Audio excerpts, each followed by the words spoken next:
Hey guys, welcome back to the podcast. So today we're going to be talking about Lieutenant Commander Charles Cranston. I'm sure you guys have heard some of the controversy. We're going to talk a little bit about it. We're not going to go too deep, but just to get it out there. So stay tuned.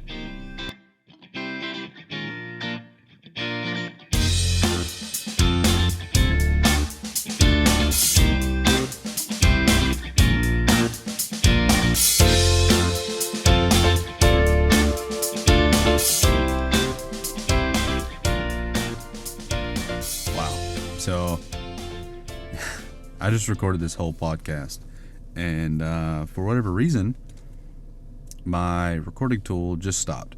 I recorded the intro, and after I recorded the intro, it just cut off. So, I've restarted, and hopefully this will continue to record. I've got it set up now where I can actually see what's going on. So yeah. Anyways, welcome back. Like I said in the beginning, we're going to be talking about Lieutenant Commander Charles Cranston.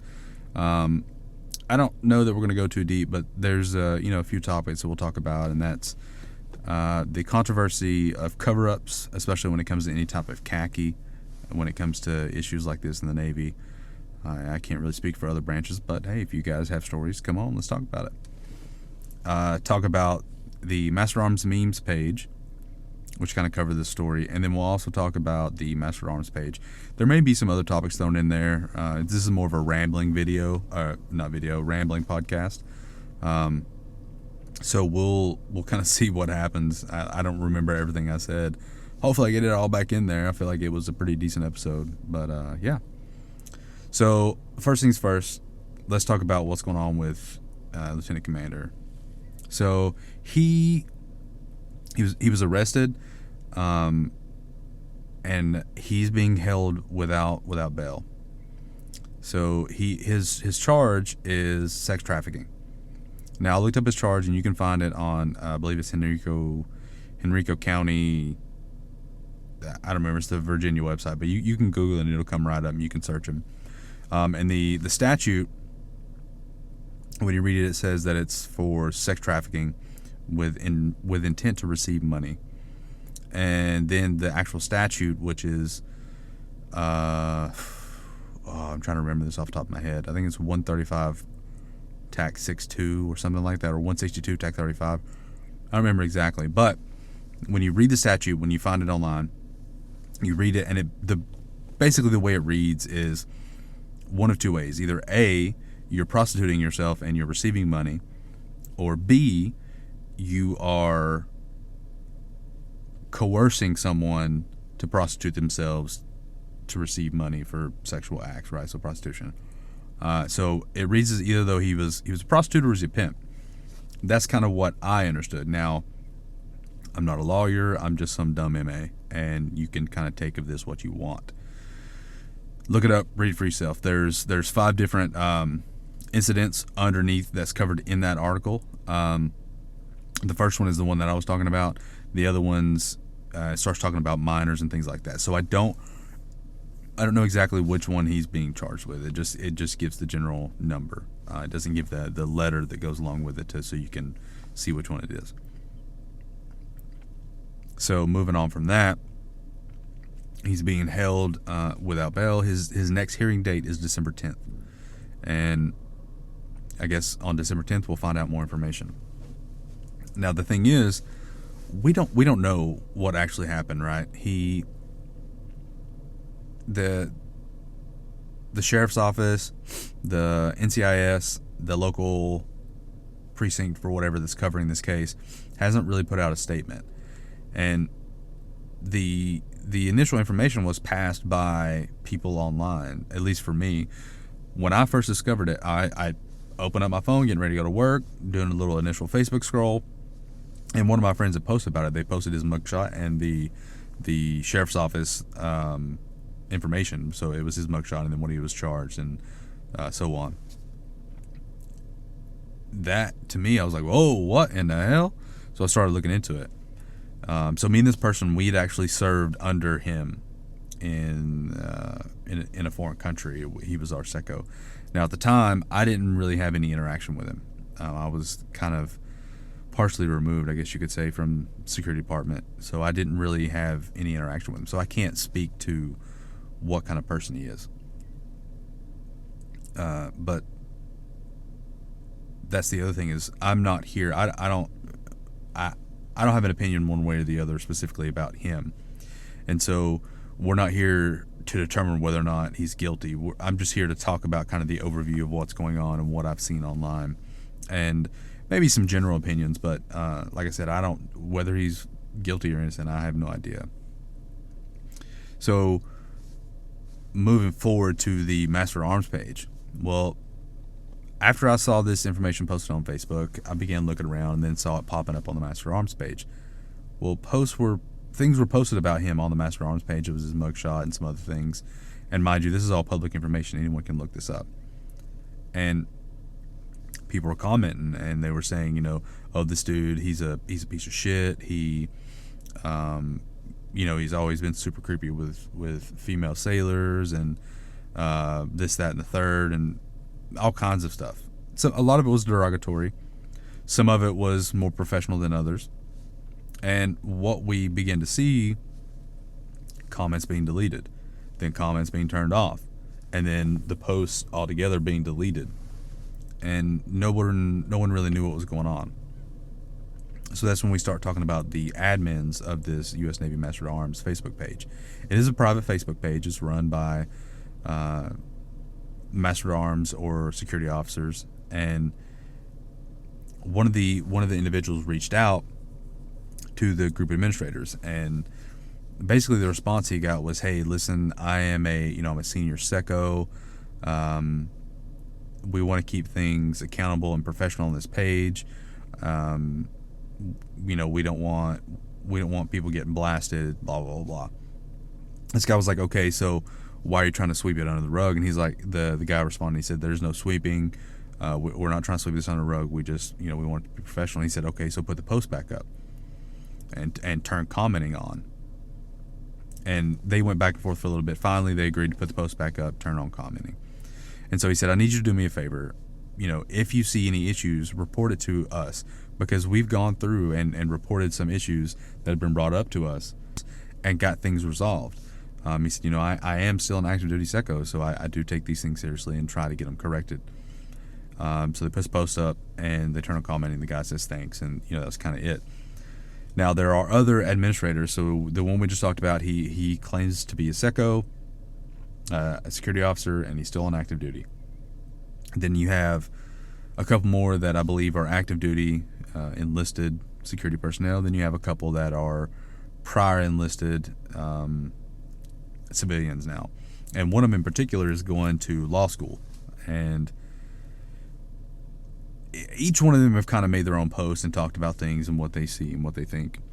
The one in particular that's going to law school, he posted and was talking about how each individual has the right to be presumed innocent until proven guilty, and that how he's going to law school, he's seen all these cases and how people sometimes get charged with things and it gets completely thrown out, and so we don't actually know what's going on with him and that we shouldn't be talking about it. So then you see people begin getting deleted or removed from the Master at Arms page. In comes the Master at Arms memes page. Now the memes page it's just that, it's a memes page. So the individual who runs it stays completely anonymous, and they have for years. And no one has really known who they were. So people will just send in things to the Master at Arms memes page, just like the Ship My LPO says page that appears to have been deleted. People send stuff in and they ask, "Hey, do you want to stay anonymous or do you care?" And people choose, and they'll post their meme out and say, "Thanks to Greg, Marcy, Cindy, Jenny, and Bobby for sending this in." But what you begin to see on the memes page was people were just taking this guy and tearing him up. They found his Tinder profile, they found his LinkedIn page, they found pretty much any social media that you can find of this guy. They found it, and they were taking his pictures and dressing him up as a pimp. They were making memes about Secco does safety stand down and then goes out and does XYZ, and it got a lot of attention. And you also saw people, and it's how we saw this conversation between the individual on the U.S. Navy Master Arms page and the moderator. They took screenshots of the conversation and then they sent it in to the Master Arms memes page. And more you began to see that as people were having these conversations. But it wasn't just conversation with the moderators. It was, Master Arms in general around the Navy. People were taking screenshots of their post on their own personal page and sending it in. And there was some controversy there for a little bit that they were taking people on the memes page that were part of the Master Arms page, and they were removing them from the Master Arms page because of the things that they were posting and saying on the memes page. And so more and more it began to look like that the moderators, this officer, this security officer, was trying to sweep this infraction under the rug. And I say infraction just because it's just kind of a general term for wrongdoing. The charge itself is pretty heinous. It being charged with sex trafficking, you're not a good human being if you're involved in sex trafficking. So, but there was one. Somebody posted of a former Master Arms, I believe he's civilian now, talking about how we don't know this guy and how, ask anybody that back in the day that were overseas and how they were taking prostitutes while they were overseas, yada yada yada, and the people were outraged about that because yes, it happens, but the whole point behind the outrage of the situation is that it shouldn't be happening. These are things that we should be avoiding and things that we should be getting away from. Hell, we do training on every year on sex trafficking or human trafficking and trying to move away from that. So yeah, it may have happened and it may still happen, but that's not the point. The point is that it's illegal and it's a fucking horrible crime to actively sex traffic people and to be involved with that. It's just not a good thing. Anyways, kind of getting off point here. With a U.S. Navy Master Arms page, more and more of the moderators begin to post and state their opinions on how this is a professional page and how you should maintain professionalism and yada yada yada. So the whole concept behind the Master Arms page is it's a private page that was started as a place for professional conversation and questions and so on and so forth, to help kind of grow and build our community. But the thing is, people were going on there and commenting on this post about Mr. Cranston and saying, I knew this guy, and they were sharing their story, and they were sharing their viewpoint. And yes, some of it was probably a little more vulgar than it should have been, but it's Facebook. And there's one individual in particular that talked about, this is how we as junior enlisted deal with these things. We make memes, we make crass jokes, and we do this because that's the only way we know how to cope. That's the only way we have to cope.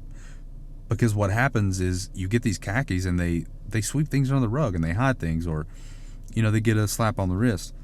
Something that comes to mind that I want to talk about in a future episode is you can look up proceedings after they've been adjudicated, like the court martials and things like that.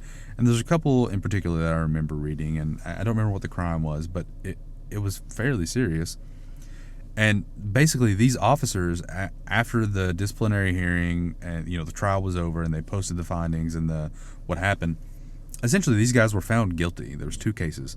They were found guilty, both of which basically got off with a slap on the wrist, and they were able to leave the Navy. I think one of them was actually still able to retire. And if that's the kind of thing that we're looking at, why on earth wouldn't we make jokes about the chain of command? Why would we trust the chain of command? Why would we believe in anything? So while yes, we don't actually know what happened, and the guy that's going to law school, maybe he is right. Maybe this is a case of mistaken identity or whatever, and the case gets dropped. But at the end of the day, you're telling people they can't talk about this. You're trying to hide their experience, and you're deleting things, which makes it look more and more like you're sweeping this under the rug. And then you have the Master Arms memes page where people are, not everyone, but some people are demonizing the Master Arms memes page because of what people are saying and the jokes that people are making. At the end of the day, it kind of comes back to, I don't want to say cancel culture, but everyone being so easily offended. This happened. This is a thing that is currently going on. This guy was arrested for sex trafficking, and we're all trying to find a way to deal with it. So why does it matter if we make memes? Everything is turned into a meme these days. That's just the world we live in now. But moving on from that, so you have the Master Arms memes page, you have the U.S. Navy page, that the U.S. Navy Master Arms page that's removing people, and you know it's a private page, right? So at the end of the day, it's kind of their prerogative. But the more you do that, the more you look guilty, like you're trying to hide things and you're trying to cover up for this guy, which seems to be kind of the general outlook of officers or khakis in general, referring to anyone E7 or above, including officers. It seems that what typically happens is these khakis aren't held accountable. Their infractions are swept under the rug and just they don't come to the light of day at all, or they get a minor slap on the wrist and they're allowed to continue on. And that's a big issue, especially in this situation, right? Because the concern is this individual, according to his LinkedIn page, if I remember correctly, he's been in about 27 years. And so to become a SECO, you have to be enlisted first, and you go through the ranks, you make it to E6 or E7, and then you apply, and you have to get selected to commission to become an LDO, or limited duty officer, meaning you can basically only do the job you're selected to do, so you can only be a security officer. And so then he makes it up, and he was our enlisted community manager for a while, and then he currently works, if I'm not mistaken, with NATO as their anti-terrorism security force officer. Anti-terrorism physical security officer. That may be wrong, but you have this individual that gets arrested for this, right?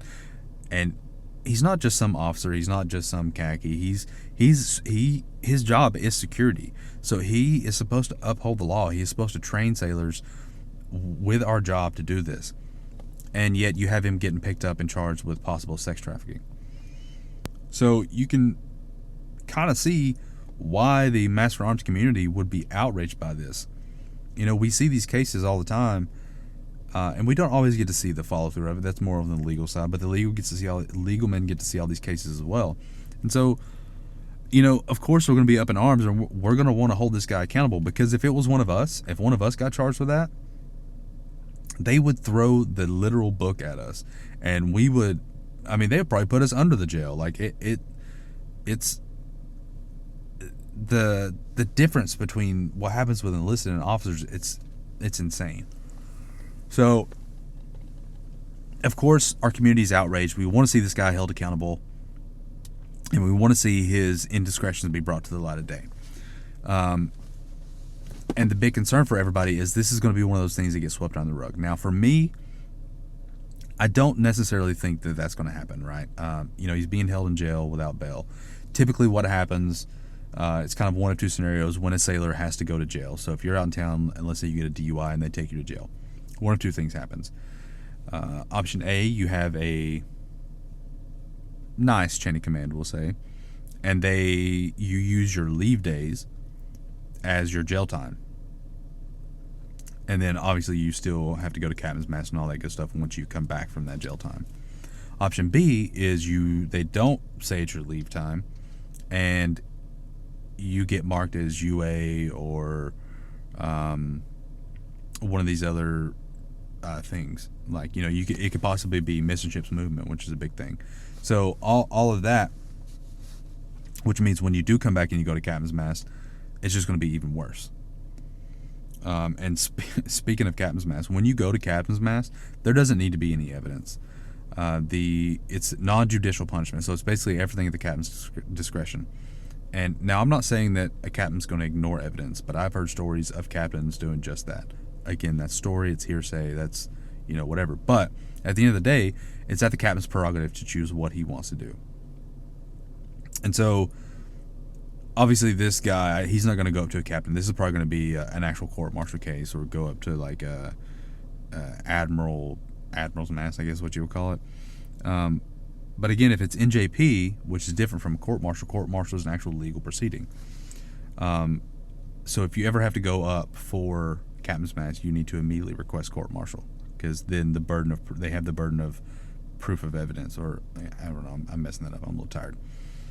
But so what we're worried about is this guy basically getting away with this and it being swept under the rug. Now, I don't think that's going to happen because it's such a public case and he's such a high-profile figure.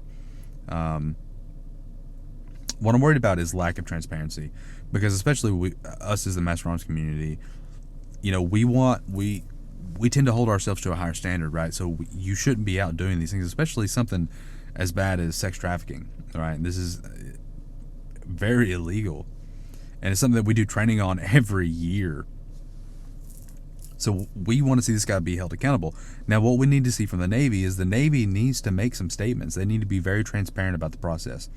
This guy's going to go up to court on the 10th, and they're going to do what they do. But then after all of that is said and done, whether he gets, put in jail for whatever, or if they choose not to charge him and turn him over to us to let us deal with it, which I don't see happening. But either way, once the Navy gets this guy back, they need to make it as public as possible and show the world, like, hey, this is not okay. This is not something we do.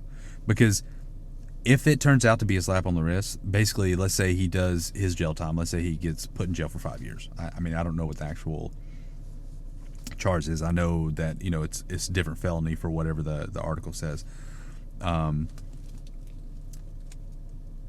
He gets charged with a felony. He goes to jail, whatever. He gets done with that. The Navy at that point can say, well, no, you were charged by out in town. They handled it, the state, whatever. We're not going to do anything. If that happens, there will be zero respect for any of the chain of command, any of the Navy leadership, because at that point you're basically saying, well, whatever, we don't care. Whereas if it was enlisted, they would annihilate an enlisted person. So that's what we want to see. We want to see that transparent process. We want to see what happens to this individual. We want to see that he's held accountable and that he's not going to get away with this. Now, again, that's saying that he's found guilty. Even if he's not found guilty, I still think there needs to be a process within the Navy where they go up and, do what they got to do. And whether that be find him guilty or give him NJP or, whatever the case is, it needs to be clear and very transparent for us, especially someone that is higher up there. Now, you kind of get into going back to the Master Arms page where people were talking about whether or not this should be discussed. So this is all public information. You can look this up on the Henrico County website. You can find his charge. You can find the actual article number. You can look that up. Or I'm sorry, not the article, the statute number, and look that up and see what the statute is. Now, in the statute, there are basically 5 articles within the statute. So on the website that I found, it doesn't say what article they're trying to charge him with. It just gives you the statute number. And so there's 4 or 5 articles within that. And the first one is basically just saying either you're trying to solicit money for sex or you're convincing someone to solicit money for sex.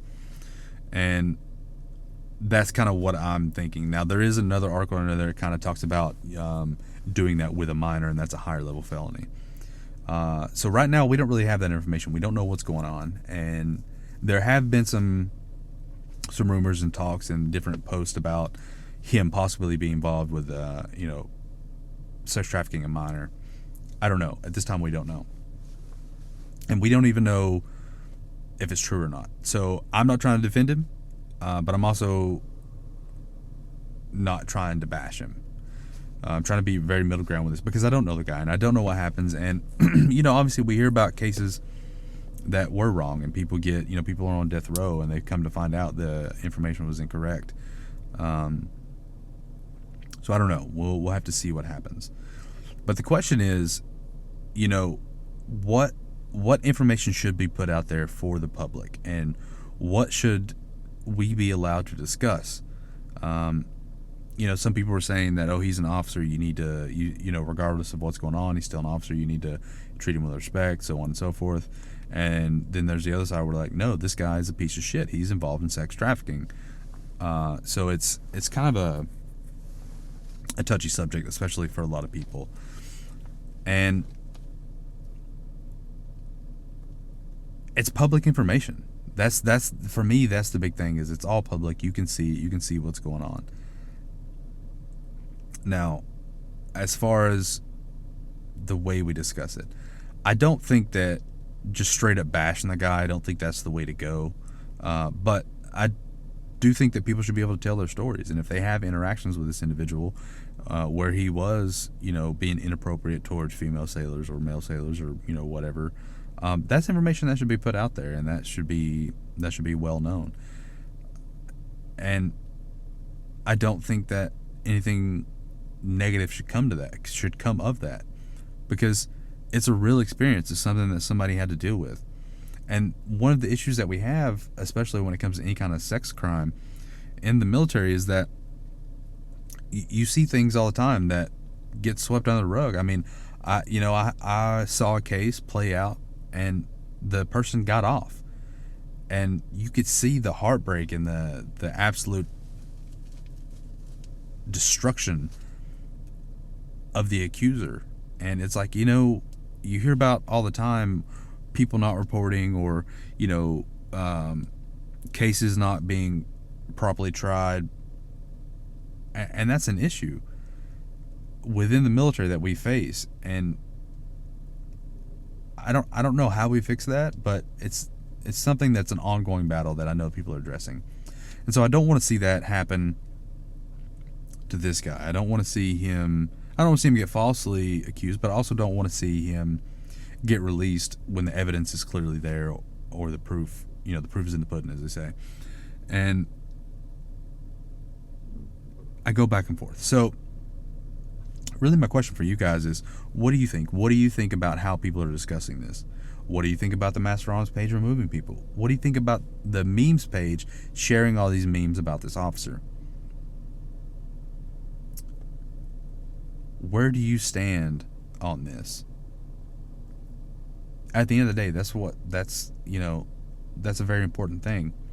And it can be hard because there are kind of two outlooks here. There's the court, there's the official court, where you go through the due process, you have all the hearings, you do all the things, and you get found guilty or not guilty. But then there's the other side of things, and this is why I think it's important to kind of get your opinion on whether or not people should really be discussing it and how they should be discussing it. The other side is I guess you call it the court of opinion, right? Because some people, with people talking about it, the more it gets talked about, the more he gets talked about in a negative light, the more negative the opinion of the public is. And then, if people are talking positive about him, whether it be an officer or whatever, trying to cover things up, then there's the potential of him being shown in a more positive light. And in either situation, that could influence the outcome of the case, right? Because character sometimes does play a role. And so if he is found innocent by the court, well, the court of opinion could have completely slandered him. Now, I'm not saying it is slander at this point. We don't actually know. But that could have completely slandered him and destroy his reputation, meaning he can't move forward with his career. And he's just going to be completely screwed. So that's kind of what I'm curious about. What are your thoughts on that? What do you think about the types of discussion, the way discussion, the way discussion is being played out, and things like that?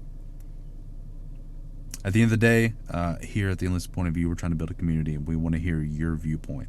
I want to know what you think.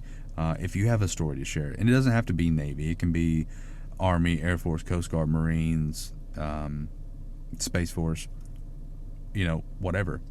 And obviously I kind of stay anonymous. We can, if you want to come on but you don't want to reveal who you are, we can do that too. And I can, we can go as far as using like a voice change or whatever. But I would love to hear your story and your viewpoint on this. I did reach out to the Master Arms meme, the Master Arms memes page. Reached out to the person that runs it, asked them to come on, and let them know, obviously, hey, we can be super secret squirrel about it or whatever. And they're thinking about it. I told them about the podcast and asked them to have a listen. So we'll see what happens. So maybe they'll come on. We can discuss. But what's your overall thoughts on this? shoot me an email, leave a comment, share this podcast out, whatever you got to do. But I would love to hear your viewpoint. Thanks for listening, and see you next time.